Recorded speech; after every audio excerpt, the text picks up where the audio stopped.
Greetings collectors and welcome to today's retro game review.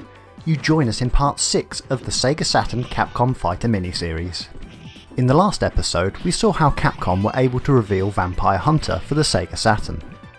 With a steady stream of popular Street Fighter games, a niche Darkstalkers fanbase and an acclaimed Marvel hit, X-Men Children of the Atom, it was time for Capcom to revisit their Marvel license. The X-Men may form a significant part of Marvel's best known characters, but what about the rest? A spiritual successor to Children of the Atom was released in the form of Marvel Superheroes. Today, the full influence of the game is now being understood in a wider context. Whilst it's fair to say that X-Men and Marvel in general were both mainstream brands, they were still somewhat in the domain of comic book and graphic novel fans. In 1996, we all knew the headliners such as Spider-Man, the Hulk, Wolverine and Captain America.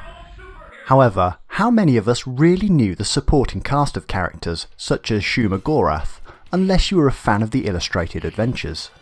What Marvel Superheroes did was engage a slightly wider audience and bring us into the Marvel universe in a digestible way. I'd always enjoyed the 80s Spider-Man and Friends cartoon and the X-Men, but I wouldn't go as far as saying I was a fan. I was a follower of computer games and technology in general. In 1997, I'd be much more likely to be found upgrading my PC memory than reading a graphic novel. Marvel Superheroes was the right game at the right time though. As you've probably guessed by now, I've always enjoyed a decent Capcom fighter. With Marvel Superheroes being announced as somewhat of a sequel to Children of the Atom, I was part of the prime target audience. Marvel Superheroes took away that slight stigma of the typical nerdy comic book reader and made Marvel cool, mainstream and accessible. Why is this so important, you might ask? Well, in many ways we have this game to thank for the later interest in the Infinity War saga. You see, the premise of the game is very much to collect the 6 Infinity Gems representing power, time, space, mind, soul and reality, all with the aims of ensuring that the game's villain, Thanos, does not get hold of them. Sound familiar? Well, that's because it is. The game takes its central story from the 1992 comic from Marvel, Infinity War. This was the game that Capcom had been working towards. It was the culmination of bringing the X-Men and other Marvel characters together in a single fighter. Sort of an early unification of Marvel. This unification of Marvel would then later be echoed in the unification of Capcom itself in later console generations. History would repeat itself 21 years later, with the 2018 blockbuster from Marvel, Infinity War. What had worked in the gaming world was sure to work on the big screen. Perhaps more about the movie another time, but for now I'll stick to the game. Now, I'm not going into a huge backstory of Marvel, but it is important to know that Marvel Superheroes does come up short when it comes to being a canon entry in the series.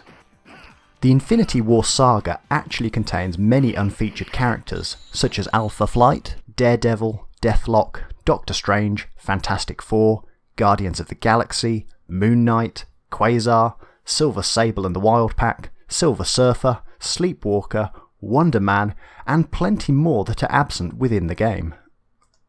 As a note on this, Marvel licenses have long been an issue to unify the Marvel universe.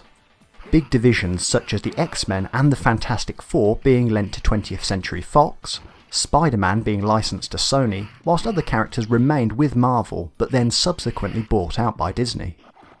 At the time of making this episode, things are gradually getting back under one roof, but it is taking time. So, now you know why no one's in the X-Men School for Gifted Children when Deadpool visits. Anyway, this doesn't really affect the game. Back in 1997, I had no idea who Groot or Doctor Strange were, so ignorance is bliss. It's only in later years that an audience large enough to warrant this has emerged. Marvel Superheroes itself really builds upon the success of Children of the Atom. The same energy is there, and the game looks and sounds absolutely beautiful.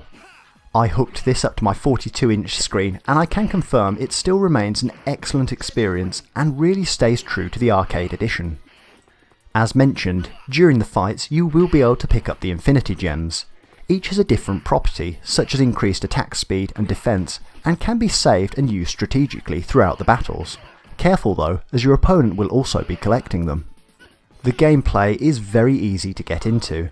It has the same unrealistic jumping as Children of the Atom, yet seems to feel a little bit more natural here. What I have here is the UK PAL edition of the game. Thankfully, this game was released in the more expensive black plastic case format, found later in the Sega Saturn's life cycle. It's really solid and also features some top-notch Marvel illustrations. Inside you get a really well presented game disc along with the manual. The manual artwork is really great, and there are comic book style illustrations for each character and associated movesets. If I had one gripe, it's that the manual is black and white inside. A full colour edition would really have been appreciated by the fans. Marvel Superheroes plays really well and remains an important game for collectors, even more so than Children of the Atom. I think we can point to this game as directly influencing multiple games in the following years.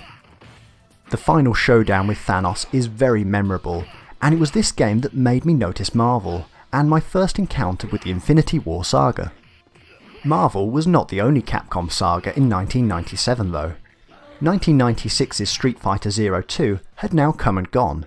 It was 1997 and Capcom needed to remind us all that Street Fighter was still the champion of the arcades. At the same time though, they wanted to re-establish their gaming legacy.